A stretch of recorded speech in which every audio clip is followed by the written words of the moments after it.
ही गाडी SP125 नवीन model आहे. आणि बघा इथं अजून पहिला पण सर्व्हिसिंग झालेली नाही आहे बरं का.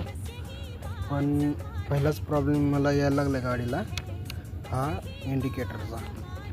हा इंडिकेटर लागत नाही पुढचा, मागचा लागतोय तसा, तर पुढचा काय लागणार. मग पहिला प्रॉब्लेम मला हा यायला लागला. आणि दुसरा प्रॉब्लेम हे बघा, ट्रिप इथं दाखवतात पण इथं काय ट्रिप दाखवना. बघा इथं 609 दाखवायला लागले ट्रिप ए, पण ट्रिप बी इथं दाखवायला पाहिजे. इथं ट्रिप बी काय दाखवत नाही. आधी दाखवायची पण आता काय दाखवना. नक्की काय झालं मला काय समजेना. आणि बघा आपण आतमध्ये जाऊ. इथं ट्रिप एला 609 दाखवते आणि ट्रिप बीला 1160 दाखवते. मग इथं का दाखवणार ते मला नक्की सांगा.